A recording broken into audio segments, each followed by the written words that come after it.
الرحمن الرحیم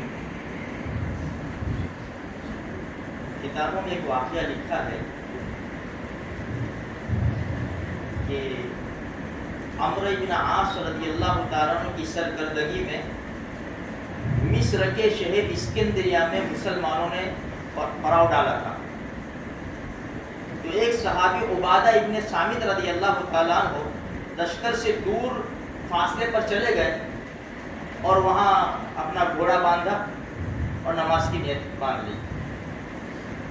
مسلمانوں کا لشکر کافی دور تھا. دیکھا کہ کچھ رومی ادھر نکل آئے. انہوں نے دیکھا کہ ایک ہی آدمی ہے اور وہ بھی نماز میں مشغول ہے. تو عبادہ ابن صامت رضی اللہ تعالیٰ عنہ کے طرف بڑھتے گئے. وہ انہوں نے بھی دیکھ لیا کہ یہاں دشمن آ رہے, نماز میں مشغول رہے. جب قریب آئے تو جلدی جلدی نماز ختم کی اور گھوڑے پر چھلانگ لگا کر بیٹھے. مجاہد تھے, چھلانگ لگا کر بیٹھے اور سیدھے ان کے اوپر گھوڑا دوڑا دیا انہوں نے. جب دیکھا انہوں نے کہ یہ ایک آدمی ہے, اس کے پاس کتنا پاور ہوگا کہ ہم 3-4 جتنے بھی لوگ ہیں ہمت نہیں آ رہا, سامنے آ رہا ہے. وہ گھبرا گئے, ڈر گئے, روب ڈال دیا اللہ پاک نے. مسلمان اٹھے تو صحیح, اٹھ باندھ کمر, کیا ڈرتا ہے, پھر دیکھ خدا کیا کرتا ہے. تو وہ بھاگے. اب انہوں نے گھوڑا ان کے پیچھے دوڑایا. اب انہوں نے سوچا کہ یار یہ تو عجیب قسم کا آدمی ہے, ہمیں پکڑ لے گا, ہو سکتا ہے مار ڈالے. تو انہوں نے اپنا قیمتی سامان پھینکنا شروع کیا اور کمر کے قیمتی جو بیلٹ تھے وہ پھینکنے شروع کیے. لیکن وہ تو رسول اللہ صلی اللہ علیہ وسلم کے شہدائی تھے, کہاں ان کو مال کی پڑی تھی.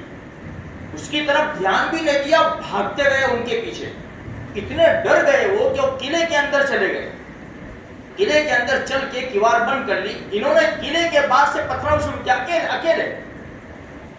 تھوڑی دیر کے بعد جب واپس آئے وہ دیکھ رہے تھے قلعے کے اوپر سے, لیکن عجیب صحابہ کرام جماعت تھی صحابہ کرام کی. جب وہ واپس آئے تو سامان پڑا ہوا تھا. یہ شیر خدا اللہ کا پیارا بندہ اس کی طرف دھیان بھی نہیں دیتا, وہ سامان کی طرف. پہلے تو انہوں نے سوچا کہ وہ سامان لوٹنے میں لگ جائے گا, ہم بھاگ جائیں گے, لیکن اب تو کوئی خطرہ نہیں ہے, اب تو سامان لے لیتے. لیکن سامان کی کوئی پرواہ نہیں کی. جو رسول اللہ صلی اللہ علیہ وسلم کا سچا عاشق ہوتا ہے وہ اللہ اس کے رسول کے لیے لڑتا ہے, سامان کے لیے نہیں لڑتا. کہ بھائی لا الہ الا اللہ محمد رسول اللہ کا کلمہ بلند ہو جائے. جب سامان ویسے پڑا رہ گیا, اپنی جگہ کے اوپر آ گئے, تو وہ آہستہ آہستہ آئے اور اپنا سامان لے کر چلے گئے. میرے بھائیوں, کہنے کا مقصد یہ ہے کہ جو واقعات بیان کیے جاتے ہیں نا, وہ ہمارے ایمان کو بڑھانے کے لیے, مضبوط کرنے کے لیے, کہ ہم مسلمان اللہ کے رسول صلی اللہ علیہ وسلم کی امتی ہے. ہمیں اسلام کے خاطر سب کچھ قربانیاں ہم دے سکتے. ہمیں جان, ہمیں مال کی اور عہدوں کی ہمیں لالچ نہیں ہے. جب انسان اس میں گھسے گا, اس میں پھنسے گا, تو پھر واپس آئے گا. آئے تھے حملہ کرنے کے لیے, جیسے کہ نالائق آیا تھا, سیدھا قرآن کے اوپر صحابہ کرام کی ذات کے اوپر حملہ کیا. اب کچھ بن نہیں پڑا تو پیچھے بھاگ رہا ہے, پیچھے بھاگ رہا ہے. خودکشی کر لو, اللہ کے واسطے جلدی کر, جلدی کر بھائی, کیونکہ جو دشمن صحابہ ہے نا, اللہ ان سے ان کو پٹواتا ہے. جلدی سے کوئی خوشخبری آ جاوے, خود مر جاوے. ہم تو یہی چاہتے ہیں کہ ہمارا ہاتھ بھی نہ آئے, اللہ ہی تجھے ایسی موت دے دے. سمجھ میں آئی نہیں؟ تو دشمن صحابہ کا یہی انجام ہوتا ہے میرے بھائیوں. آتے ہیں, لیکن جب صحابہ کرام کی شجاعت اور بہادری دیکھتے ہیں تو پھر پیٹھ پھیر کر بھاگتے ہیں.